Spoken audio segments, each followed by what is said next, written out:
Yes. Anyhow, my first question was, and still is the first question. So when was the last time when you participated in a some sort of military training? As of now, if you try to As of kind of as as of of now, now. the last time I participated in military training was actually quite a long time ago. It was in November. That means it's already 5 months ago. Oh boy. So Yes. did anything else happen? Like, and I mean by military training, I don't mean just field training. Maybe some sort of I don't know, some sort of exercise indoors or some sort of refresh or something. Anything? Well, actually, just a couple of weeks ago, also I had one. Let's call it planning session or something like this, where we kind of looked what we were doing last year and so what we're doing going to do this year. So, but it's kind of again that kind of more. It was, let's call it a meeting, than more than a training. But of course, Europe starts from the planning, so it's quite important that some planning takes place. It was fun because I was actually walking in the forest while I was on that meeting, so but still participating because I thought that one must be healthy also to Oh, participate in state defense. yeah. Both healthy in body and mind. Soon. And actually, now to think back, actually, I have exchanged some thoughts about military training also last week. So, but it's not more training; it's more like inside, let's say, people that are in the same unit exchange thoughts about future actions and developments. So And that it's kind more of of a thing, planning, more of planning. yes, or just let's say if there is some kind of has been some kind of big issue or that kind of decision must be taken, then you can express your thoughts also, because I think that many people think that military is quite strict and undemocratic structure, and at least in Estonian armed structures, the inside democracy is quite high, or at least it seems to me like that. Or maybe I'll just express my thoughts to somebody. It also can be one idea. I mean, there's a time and space for democracy, and there's a time and space for action. And when you need action, decisions are Yeah, made on the spot. Yeah. definitely. Well, definitely. Well, because some people don't understand from military that from different levels you have different access to information, and that's how decisions are made. And sometimes, if you are, let's say, kind of a field soldier, and somewhere on a field you don't understand some why some kind of decisions are made, it takes a lot of hours of preparations and training has been made so that these that kind of actions are made and that kind of decisions are made. And like sometimes, if you have nothing to do, it's actually quite good, because think that in real military operation, you would sacrifice some losses, or at least it would be definitely uncomfortable. So better just share anecdotes and enjoy. Yeah, yeah. Well, on that note, maybe you can introduce yourself, who you are, what's your rank, what are you doing, what is your connection to military, and maybe then we'll segue into other topics as well. So actually, I'm not a military person. I'm a reservist, as most people in Estonia are. I have been connected with the Defense League semesters or the Defense Forces for quite some time. I think I did my first military trainings if I was about 16 years old. It was at the middle of 1990s.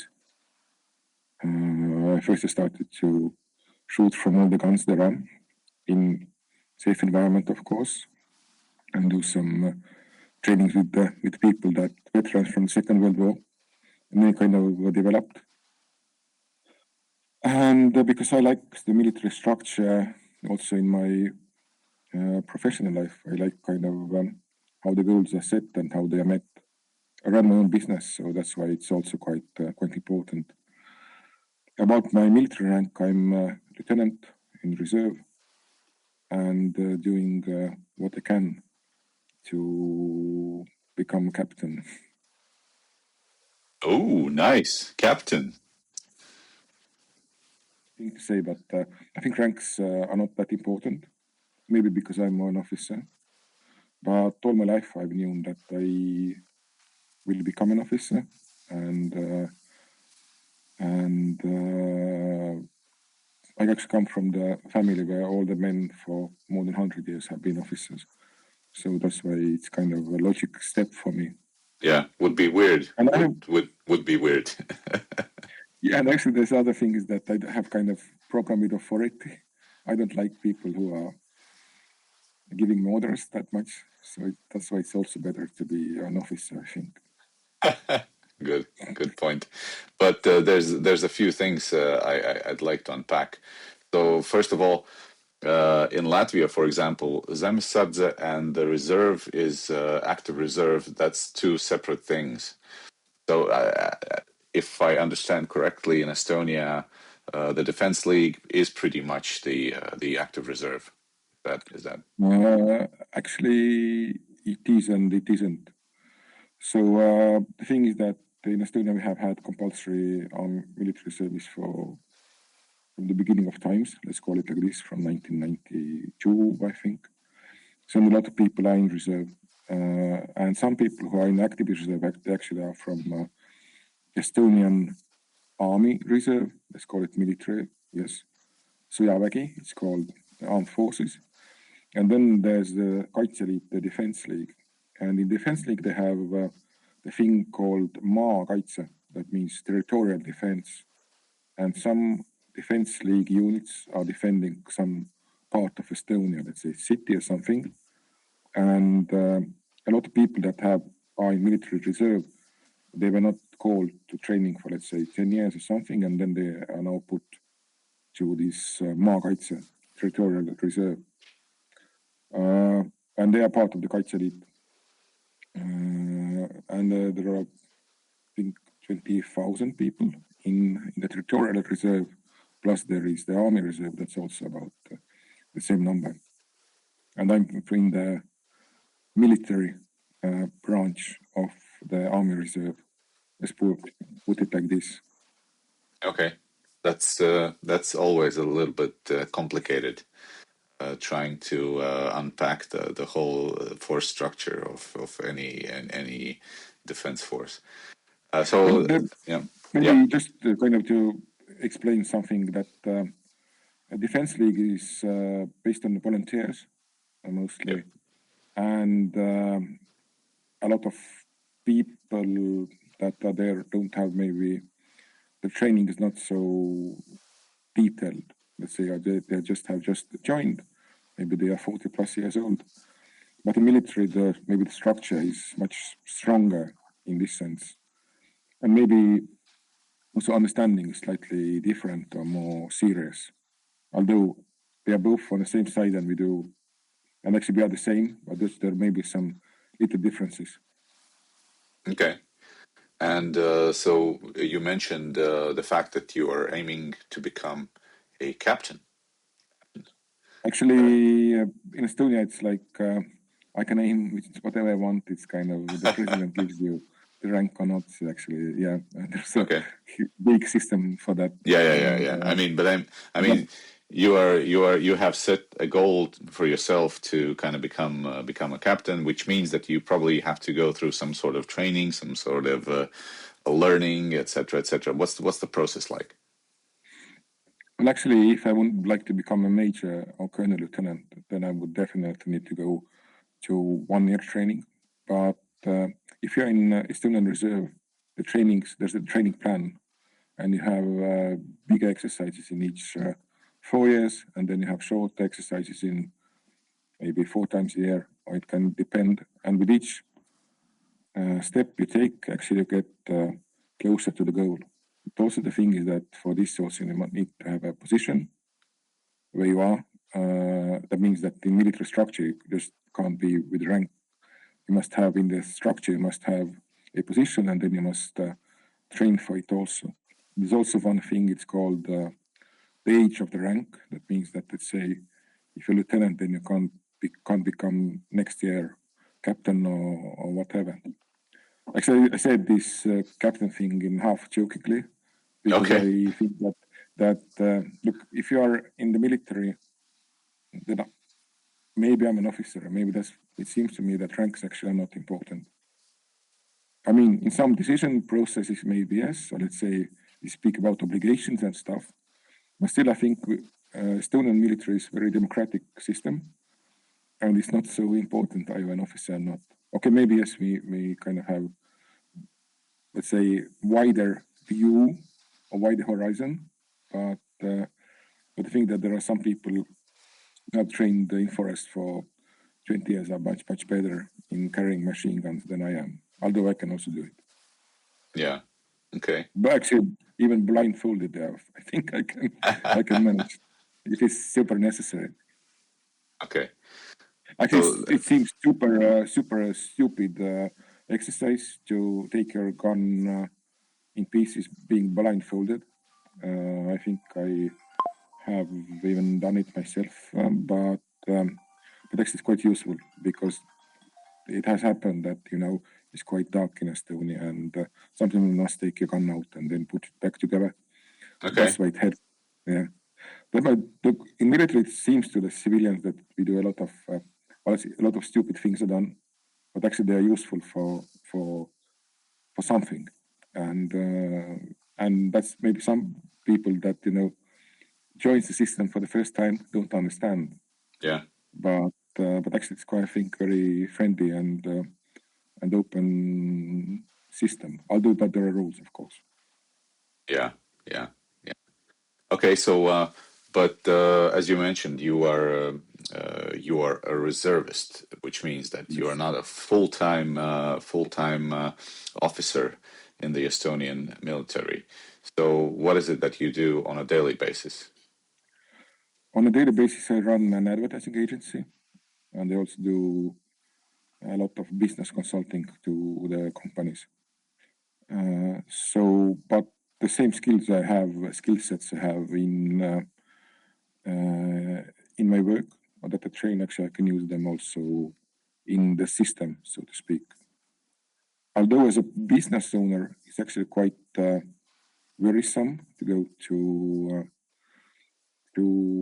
training for, let's say, 2 weeks, because if cats are out, then the mice have party, and something kind of want to have more control, but then again you must trust people, just as in military. Yeah. So, and how long have you been working in advertising? I think in advertising I have worked more than half of my life. It's 25 years, 26 already. So kind of I know my what to do and how to do, actually. But although, yeah, learning something new each day. Awesome. But if we kind of circle back a little bit to the Estonian defense structure, so like in as much as you can say publicly, or I don't know, hopefully you're not gonna share some state secret, but as much as you can tell me, what is the structure? How many people are actually involved with the Estonian defense, like from the whole population? Well, I think that the numbers are in tens of thousands. So I said that the active reserve, defense league, and military together, they are about 40,000 people. But there are like 60,000 total. There are, I think, 120,000 people who have military training. So that's the people that we can use in case of the conflicts. But Estonia is a very small country, as Latvia, and then I think that we will need the support of everybody to keep Estonia safe, or Latvia, and independent. That means that what our goal is. Yeah, We just like Ligo, you know. So yeah, we want to celebrate it and you know, be happy in our country. exactly. So, you already kind of touched upon the whole your journey into the military, but is there any other twists and turns? How did you wind up there? Like, is it like you mentioned that it's a compulsory service, but what is the overall feeling in Estonia about this whole Well, thing? actually, the thing is that if I at the middle of 1990s, the overall image of military was quite bad. It was quite negative. But from 2000, it has kind of grown, and today the organizations people trust most is rescue service, of course, and the student military. So I mean, and also the active, the, the compulsory service also has been kind of more opened up, more relaxed, more professional. So this also kind of has helped. And today there's actually a cool thing that not everybody who wants to go to compulsory service is admitted. There are some issues with health, for example, but also some other issues that say that not everybody who wants to join can join military. And this is actually quite nice development, I think. So because Estonians are very similar to Finns, and also in Finland, the will to defend oneself is quite high. And also there have been some discussions that should women also have compulsory army service, just as in Israel, for example. But there are like, let's say, young ladies maybe don't support this idea, but still like more and more women are joining compulsory service each year. Okay, And I think so that's cool yeah, development. yeah. I mean, as a topic, it's probably really really hot topic. If any politician dares to bring it up, they're gonna pay with their careers for that. Probably here in Latvia, the same in Estonia. But like another question that's been a hot topic here in Latvia. There are still quite a few roads and railroads connecting Latvia to our very unfriendly neighbor. And what is the general vibe in Estonia? Is there still connections, rail lines and roads, or is there any plan to dig a big hole or a trench like on the border? What's the take Uh, here? well, from the north of Estonia, we have railroad connection with the same neighbor that we don't want to even to mention, but it's a bridge, and actually it's quite. It doesn't take much time, only milliseconds to get rid of the bridge, so that's not an issue. And in the southern part of Estonia also do we have railroad connection. That's not used as much as I know at the moment, but it's still there. But just in case we need, we can also get rid of it. But actually, railroad is actually can be used in both ways. So that's why it's maybe even into our advantage that we have this railroad. Maybe, or we've had a really long and heated debate about it because the said neighbor is well known for its railroad force, and they are quick to repair things if something is blown up. Mm. So it's not enough to blow up a railroad. You have to really make an effort for them to not be able to kind of rebuild it quickly. So it's sort of a hot topic here from time to Yep. time. But we have HIMARSs and other stuff that we can use. But of course, railroads are quite important and just part of the logistics also. But again, they can be used in both ways. Well, in modern warfare, of course, maybe the role of the railways in the vicinity of the front is also can be it's maybe not that important that it was because of the new equipment used in military. But I think that in the big picture is that we still have the railroads, and actually we haven't had any topic. So the big topic we have actually that why Latvians haven't started to build the Rail Baltic, and that's a big railway topic. Touche. But that really hit hard. But but we have had one heated discussions, and I even have had a bit personally with our Minister of Interior Affairs, Igor Taro. He's actually a guy that's actually from very close to the Russian border. And the thing I don't understand is that why border between Estonia and Russia is still open. And in the north part in Narva, it's open for pedestrians. In Koidula, I think that a lot of traffic from Latvia also goes through the Koidula border crossing. And why it's open, I don't understand. I would close it, and if it would be my choice, I would never ever publish any news about Russia also. I just don't care.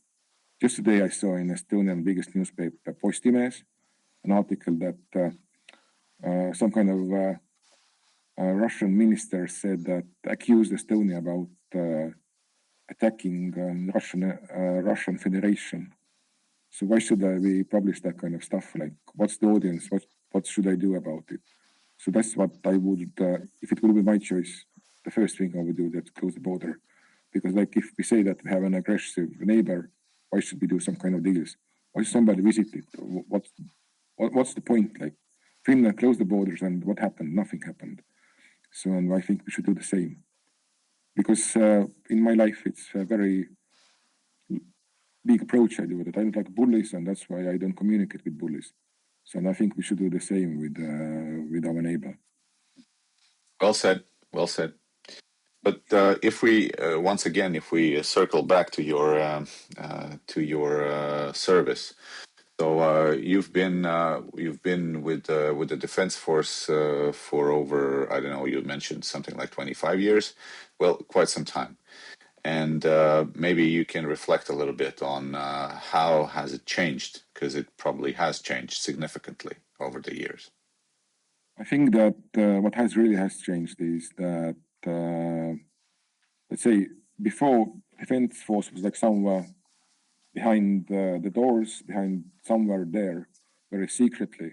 So now the Defense Force really has become like part of the society, like part of the, like you do a service, you're there, they are there, and they open up themselves. They have the days of how people can visit it, etc., etc.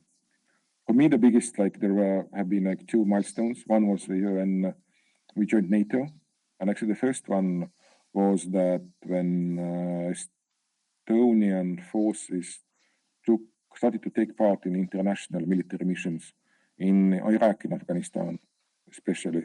And then you really saw that people got real battle experience, and really the mentality changed. Like before that, I remember when we had to clean the guns, and somebody came with white gloves to clean it, and I really hated it, and I still hate it, but because it's stupid. So yeah, now how we treat our personal weapons is totally different, and we don't. Nobody's not doing it anymore with white gloves, and the gun doesn't need to be spotless. It needs to work. It's like a tool. It's your tool. So it's your issue actually. How does it work or doesn't work? But it must work. So yeah. So this is one thing, and then also I mean, so now the other thing that in from compulsory army service, the guys can and girls can go to home almost each night. And this is also one big change, I think, that has changed the perspective and brought closer people to the armed forces. And also, I think the personal experiences of young guys who have went through and who actually have made friendships their whole life. but then also have learned a lot of useful things. So have you seen, like, just right now I'm reflecting. I've seen quite a few young guys who have gone through the compulsory military service here in Latvia, and they changed dramatically because it kind of gives you a lot of structure, and it forces you to become physically active, more active than you probably used to be, and there's a lot of positive effects. Not all of them, not all of those young guys that go through get those effects. But what's the situation? Have you had that kind of experience with young people? Well, actually, well, I see a lot of people that actually go to the service and who really start, like, say, they find themselves, like, because there's no mommy who says, you know, you must clean your socks, but somebody else, and there's somebody else can also have quite high voice, and also some kind of structure, you know. But also the thing is that actually have a really good food, and I think you make friendships for your whole life. And as I tell you that, you know, maybe for the first week, it's kind of we see that it's like some people are maybe raising their voices, etc., etc. But actually understand that actually they're not doing to hurt you, but just, you know, to become better. And actually, it's just one system, and actually everybody is on the same side. That what's super interesting that I heard just recently is that today, for the people that go to compulsory army service, they have barbecue nights with staff sergeants. So that means we kind of take care of them, platoon leaders, so that they could also, you know, be in more chillaxed environment, discuss issues, and so that they would be kind of understand each other more. Okay, okay.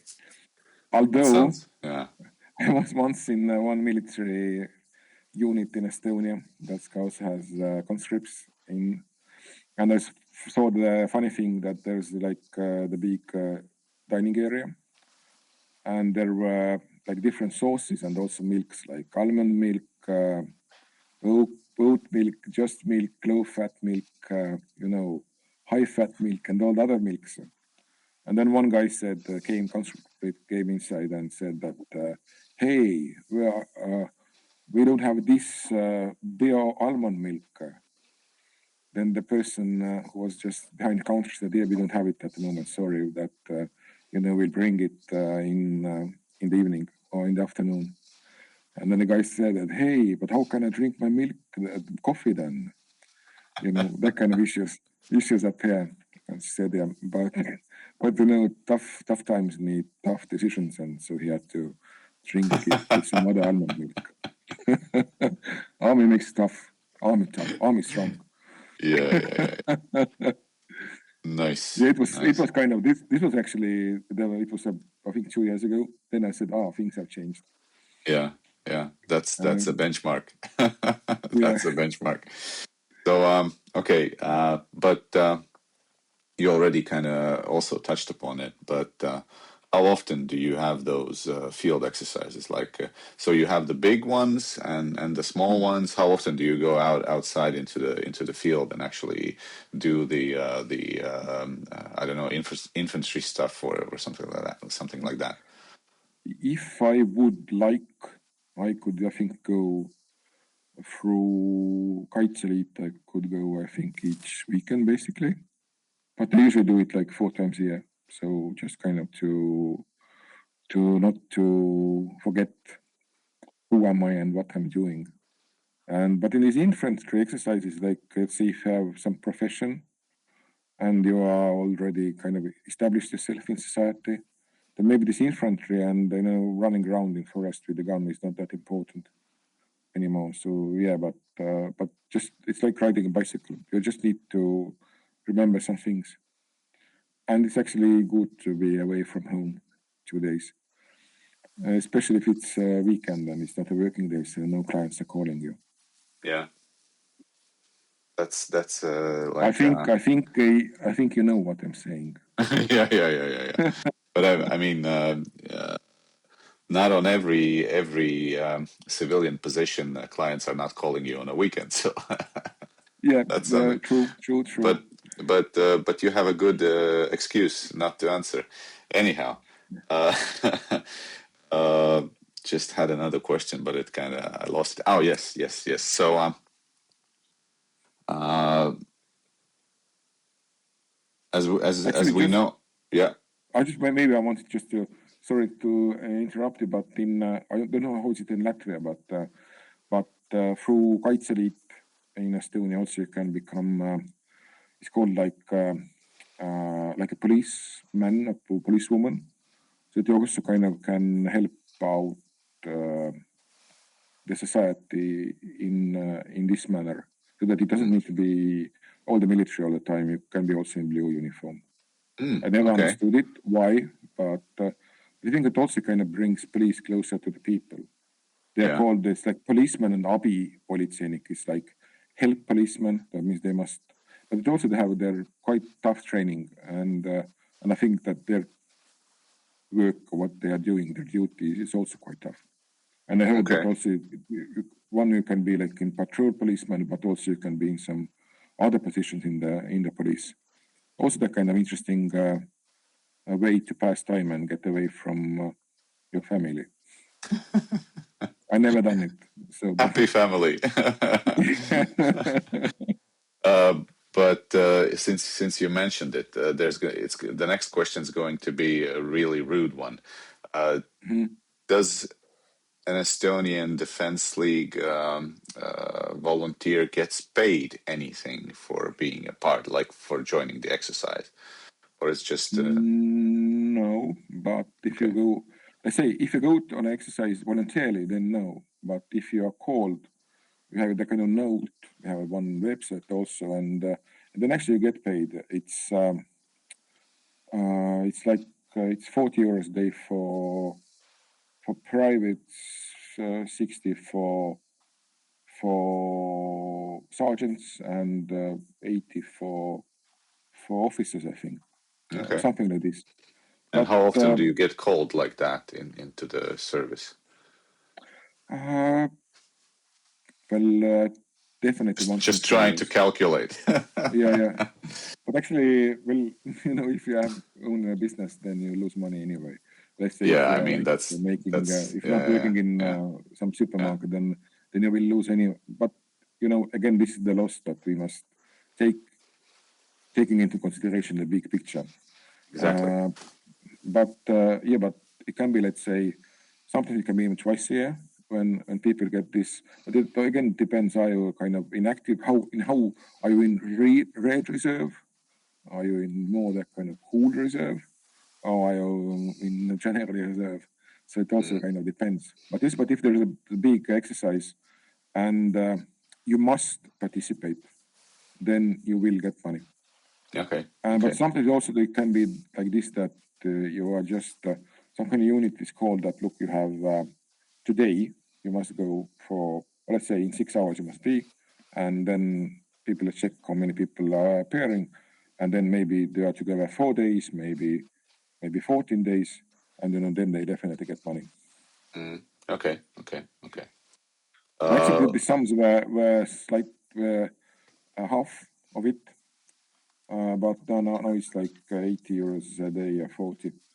Um, so yeah, so that kind of, I mean, not much, but kind of it's something. If let's say you have a house loan or whatever, yeah. then it's just something. I just calculated that if I would buy a 3-room apartment in Tallinn today, Tallinn is the capital of Estonia, then I would cost it. I would need to pay bank each month through the bank. Then I would need to pay 2.7 till 3K a month to the bank, and then also what I use electricity and stuff. But you see that this 80 euros is not that much. Yeah. Yeah. But especially if I need to put my dog to the hotel, for example, for this, etc., etc. But again, like I think most people in Estonia understand that we kind of need to do it, and I think that also if somebody really can't, for economic reasons, participate, also I think people are quite understanding. It seems to me, at least. Okay. So I would like to kind of move this conversation into a little bit different direction.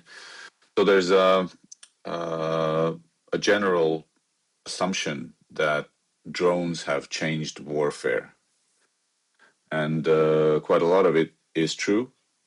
Some of it is not. What is the general vibe in Estonian defense force when it comes to drone warfare? How ready you are? How ready you feel? But actually, drones are a game changer. Actually, I was also thinking drones, nice. And I was also the time imagining me myself being a drone pilot. But then in the last military exercise we had in November, then we had let's say our training that we need to do, but then also had general training. It was about medical training. And then what happened is that the platoon was walking, and then we were attacked, and then we needed to roll out with one guy wounded. Simple exercise. I've done it many times. But then the instructor said, "But guys, look, there's a drone out," and actually changed completely the manner how we are thinking and how what we should do and how we should move. It's the change. Like you must change the perspective, and if you have done something for decades, like in one manner, then you must change it and actually take some time to process. But at first, it was quite for me, it was quite shocking that what should I do now? So otherwise, then it's like writing an essay, like how to do it. But then it wasn't like this.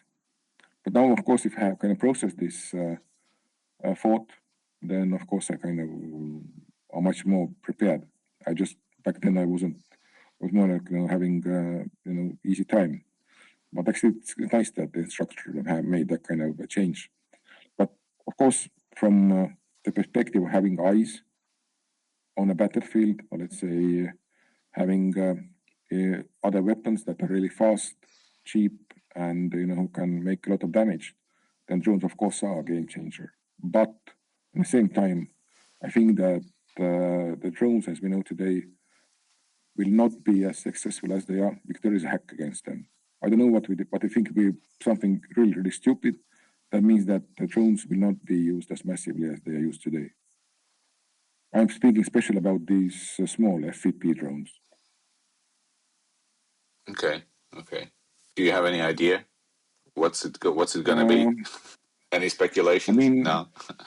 I think it will be completely like out of box idea. Let's say I don't know, just to use some kind of nest or whatever, or maybe some. Well, I know the shotguns are quite good because they have a lot of these small Yeah. Small bullets that balls. throw. Yeah. Yeah, Yeah. so it can be something, but of course have to carry another weapon with you if you are an infantry member. It's also it actually can't be you can't do it like this. So, but maybe there is just some kind of little hack, let's say, with so that you can't have any signals in one area or something like this. Yeah, Because there's I a would just there's a running joke that there is nothing heavier than a light infantry man. So if you add that's another nicely gun, said. yeah, if you add another gun, he or she probably is not going to enjoy it until the moment the gun is really needed.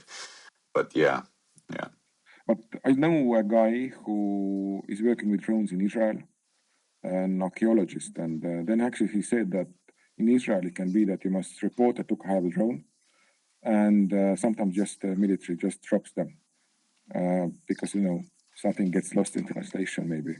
So I mean that there is some kind of way, but I'm not an engineer, but I think it would be something completely stupid. And there is definitely a way because I know that the smartest people in the world are now hacking this issue, and I think it will be hacked soon. hopefully, I think I know a few of them. Those smart people. But I mean, it's a really hard issue because this is how do you call it, a spear and a shield problem. Yes. You develop a spear, and then someone instantly develops a shield, and then someone instantly develops a heavier spear, etc., etc. And this is a never-ending story. And probably in Ukraine, the whole thing is a little bit different because of the Air Force and the way Mm. each country can operate. And in case of NATO, Air Force probably is a bit a bit more agile and a bit more powerful if the situation calls for it.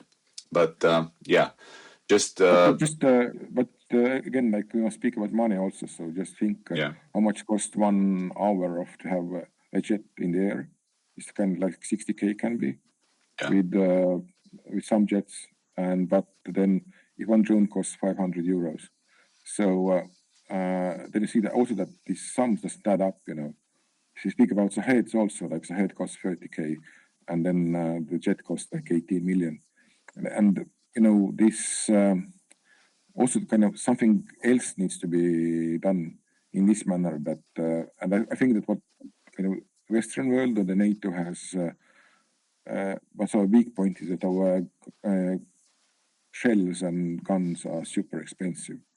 Like if one 155 shell costs 4.4 Ks or even 6 sometimes, and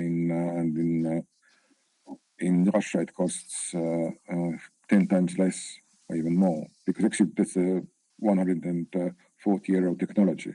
So that's why kind of, we must also kind of think money-wise what it means to us. And I think that's why we should prepare not for war, but for peace. And that's what I think that's why we must train hard. yeah, totally agree. And just to kind of clarify my point about the Air Force, it's not meant to replace the drones, because it's impossible. But it just gives you your armed forces a different level of capabilities to strike deep into the rear of the enemy, and that's something that Ukrainians haven't been able to do until recently, when they started doing that with drones. Mm. So it also, like in this case, they have found a hack sort of in the system. But let's kind of And that keep away drones from the actually, big strategic decisions, because actually, but this, but one type of drones that I think that's super important to Estonia and Latvia are the drones that operate underwater or in water, because actually they can make real big damage to super expensive military equipment yeah. like warships. And I think this is the things that actually that we can use to our advantage, uh, taking into consideration our neighbor. Yeah. And I think I also like maritime life a lot, and I look with great surprise and interest to the developments in the sea drone world. Okay. Are there many startups in Estonia doing this kind of stuff? Actually, none that I've heard of, but I'm looking what people are doing in Ukraine, Okay. and I think it's amazing. It's just amazing. It kind of Cool. changed completely the maritime warfare landscape, and I think it's just amazing.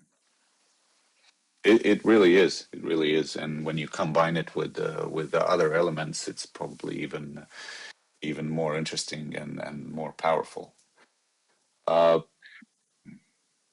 yeah. So another question for you personally: Yeah. how do you keep yourself in shape? Because being a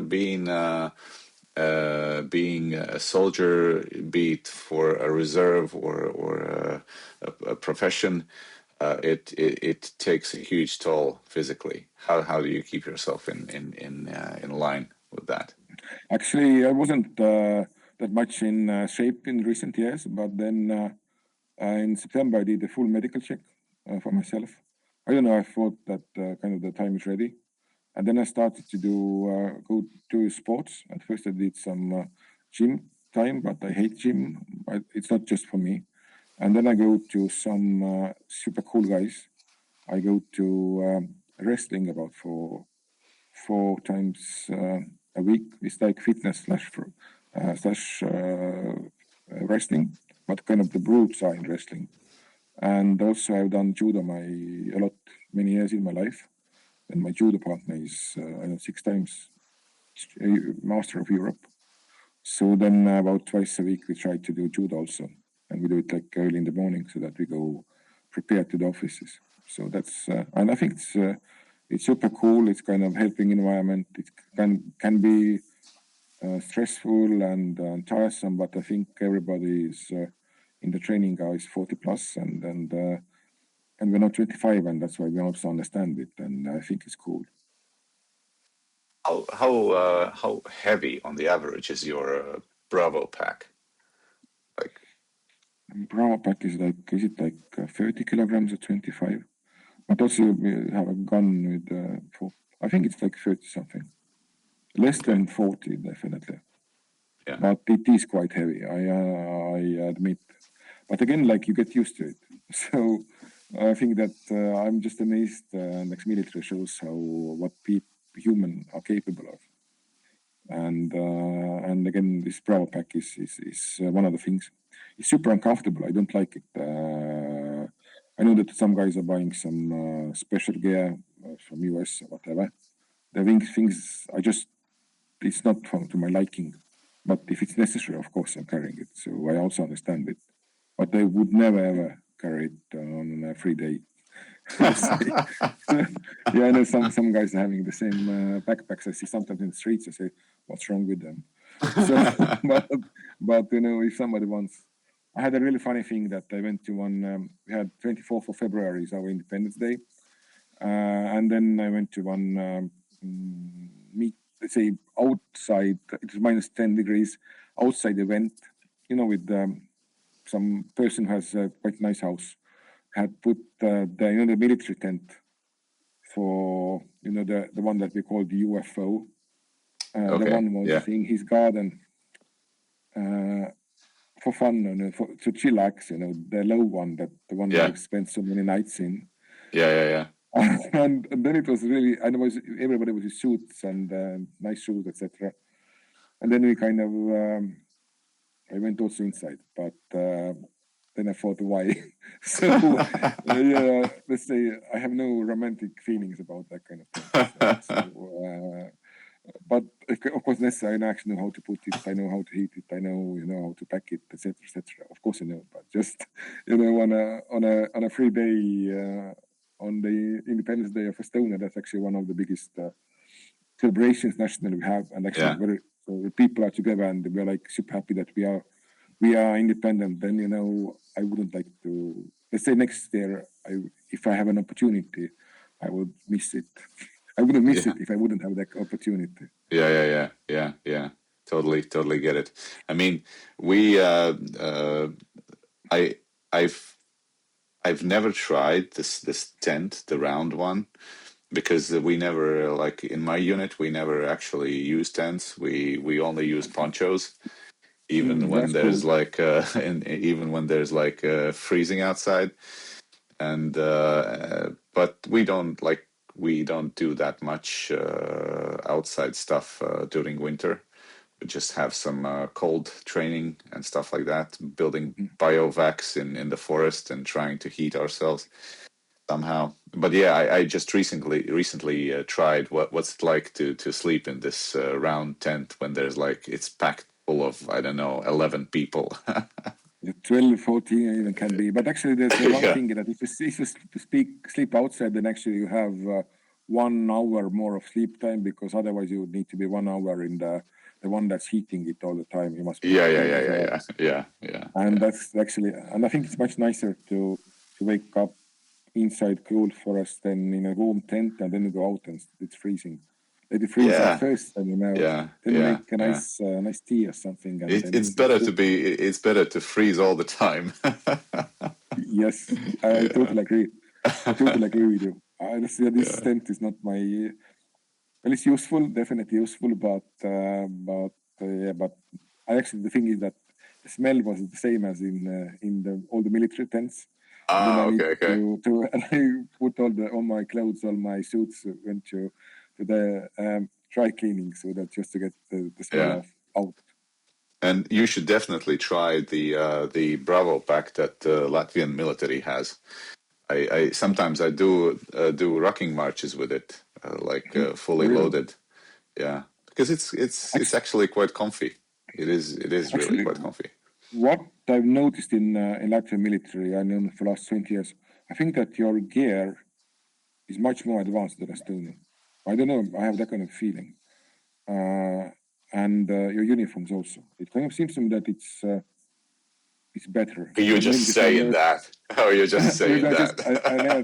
I never tried it, so that's why. It look. I mean, the backpacks definitely look better than So Estonian. this will be probably the first time when I will have to show this quote to all of my Latvian friends and say that there's something better in Latvia than in Estonia. That'll be the first. And definitely, it seems to me that your all the gear is much newer than in Estonia. It seems to me like this. Maybe we started later. I But mean, also your guns, like they are not polished silver, for example. no, What we have had, let's say, sometimes. Uh, Although yeah, we also have now the new AR-15s that we call D20, yeah, Raha 20, yeah. and but I don't know your gear. I never actually saw it in very close distance, but from the pictures, actually, it seems that you have quite nice gear. Yeah, I mean, It's better it than. actually is. It is quite good. It is quite good. And one thing that also I like about a lot about Latvians, now to say good things, is that you have this tactical flag that's super cool. That's Mm. black, Yeah, green, black, yeah, yeah, and yeah, Latvia. I think it's Latvia, not I mean in Latvian, not in English. yeah. Let me So find that's one. cool also. A patch? Do you mean a patch? But Yeah, I the don't think patch, yes, that you have, the I tactical don't. patch. But I don't have that one. I just I cleaned my uniform, so I had to remove it. But this is also tactical, but like not the red one. Yeah, because usually you would. Don't don't Wait a clean your second. uniform, otherwise the enemy will notice you. Yeah, that's it. We have this one. You mean this one? I can't see you. Oh, you can't see me. Oh, right. You can't see Yeah. me. Damn it. Damn it. Next time. But next Next time, if time. we see you Yeah, from yeah. face to face. Right, you Yeah, can't but see me. one thing Exactly. that, that we should definitely do together more is that have military trainings with Estonians and Latvians together. Because I think we have the same field basically, Yep. But I and think that there is something going on near the border. There are some exercises, but also it's worth considering that how there's probably a multinational brigade in Estonia as well, right? yeah, of course. So how many countries are represented there? I think at least four. Actually, there are Okay. like they are in three different locations Okay. at least. Mm. Okay. So yeah, but at the moment there is like U.S. Uh, United Kingdom, French, Yeah. and the fourth ones also. I don't remember them, but they also rotate all the time. Yeah. Yeah. Yeah. This multinational brigade is also kind of interesting for Estonians and to Latvians, kind of to work together and see how different systems are more and different armies that actually have much longer traditions than our armed forces, how they're operating and what they are doing right and what they're doing wrong. So I think it's super cool that we have that kind of opportunity. Yeah, yeah, totally. Because like the unit that I serve in is kind of part of the infantry brigade here in Latvia. We're kind of Zemisardze, but not exactly National Guard. We're under the infantry brigade, and we get to train quite a lot with multinational brigade as well for larger military exercises. So it's quite interesting to see how this whole machine works together. Because at the very beginning, it was really weird to think about. Okay, so there's NATO. There's almost 30 countries in NATO, and everyone speaks their own language. How do they operate? How do they do that? But as it turns out, there's a procedure for that, and it kind of works quite well. Well, with Estonians and French, there are some maybe sometimes, let's say, on private level, they don't understand each other that much. Yeah, Some French people don't speak other languages that much, and French is not that popular in Estonia. I speak French quite good, but I also had once an opportunity to speak with one sergeant from France, and he spoke so much in slang that actually was quite difficult, because he was like, I think he liked a lot of rap music. Okay. So it was kind of, but still, like it's cool that they are here, and I think we both learn from each other. Yeah, totally. Last one of the, maybe not last year, but in Springstorm, the military exercise, we have the biggest one in May. There was like an operation where French units came, and actually they met, and the units then worked together with the Estonian unit. Actually, they met first time in Estonia on a field, because they actually were deployed from south of France. So they came by planes, and they were dropped off, and actually then the unit worked together. So of course planning was done before, but it's also kind of super nice way of co-working together, and also to, if you train it first time, maybe it looks as a catastrophe, then in fourth time it's already working quite good. Yeah. I think actually the first time also was I don't know the details of the operation, but actually kind of all the information that came out was that it was actually quite a big success. Good to hear. To kind of push this conversation into the closing phase, my question to you is, which country do you think, like, to a representative of which country should I talk next? Who should I find? I think that because we are the Baltic states, then you should talk to somebody from Lithuania. Okay. But if you want somebody who is from you super patriotic, then speak with somebody from Finland, because these guys have super good sense of humor, and also they know how to defend their country. And they have won the Soviet Union once, and I think they will do it again. So, and if I need be. I like their sense of humor. Of course, they had some issues. Let's say, also 1941, the other war, they maybe didn't. They were not that successful, but still, I think they kept their independence, and they know how and what. And now they're also in NATO, so it's cool. Good. Okay, I know someone in Finland. I don't know anyone in Lithuania, but I'll try to find some contacts and find someone. Cool, Toomas. Thank you for your service, sir. Thank you, sir officer. It's not that important, I tell you. I know. You told me that. And I think we don't say that too often, and this is something we can learn from our American friends, to appreciate everyone who is actually spending their spare time on service. I know usually special operations are getting all the spotlight, but there has to be someone doing all the job, like the military job and the civilian job and the family, etc.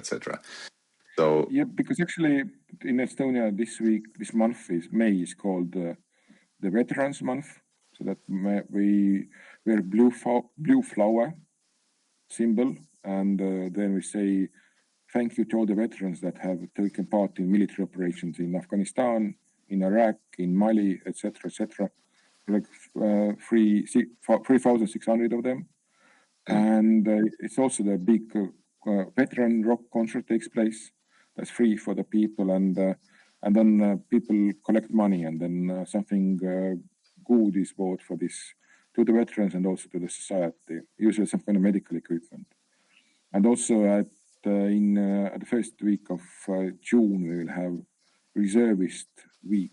Also kind of the people that are in reserve are kind of put to the spotlight. So maybe this is just one thing to think, how to, and also there are like discounts for veterans, for reservists, etc., etc. Maybe this is also one thing that I don't know how is it done in Latvia, but maybe also you should also consider about this. Then how to say thank you to the service to the people. We sort of have a similar tradition since like we have the our Independence Day is November 18th, and November 11th is what's called Latvijas Diena, or this is our national superhero day, but it's sort of a remembrance of all the soldiers who have fought for Latvia. And I like the idea that it's in Estonia and it is extended for the whole month. And we do Yes. call the November a Patriots Month. So maybe there's some ideas that we can kind of borrow from our northern neighbor and Yeah. kind of develop So further. basically, kind of historically, on 23rd of April, there was I think St. George Day, and Okay. then the last student revolt actually started in 14th century. That was actually the last when we stood up against Germans, and now we kind of have are using this. This is in the spring, so that's why we kind of remember all the veterans. So Veterans Rock takes place in 23rd of April each year. And then the Okay. whole month Okay. is extended to commemorate the veterans. The idea of these Veterans Day actually comes from the idea that a lot of Russians were wearing St. George ribbon. So and that's why now it was invented the blue flower. Blue flower is the first flower that appears in Estonia and Latvia after the Yeah. winter. Yeah. Yeah. Of course. Yeah. Yeah. Yeah. And actually the same idea that has poppy flower in Yeah. UK. Yeah. When there was big battles of in France, the first after the peace, the first flower that appeared was poppy, and that's why the poppy flower is the symbol of the veterans. So we have the same now. We have the blue flower, and the blue flower actually comes from the cockard that's on top of Oh. in Okay. front of our hats, and from there it's just Yeah. made into a flower. Mm. Unfortunately, I don't have any blue flower merch at the moment on me, but you can just imagine. Or just watch all Estonian politicians, news presenters, everybody's wearing it, and also on streets. So it's kind of to show also support to the veterans. Nice. Nice. Yeah, and the slogan is Anna Mau. Anna Mau is that we give honor or we salute. So and we salute the veterans. Excellent. This is a great place where to kind of. I wouldn't say end the conversation. I would say we're going to pause it and continue later on in a different time and different place. But thank you, Toomas, very much for sharing your experience, and hopefully this turns into something valuable for other people. Thank you. Great, and good luck to you and to Latvia in general. I think we need luck in that Of kind of course, days. yeah. Yeah. Yeah. Thank you. Bye bye. Okay, you're welcome. Bye. Bye.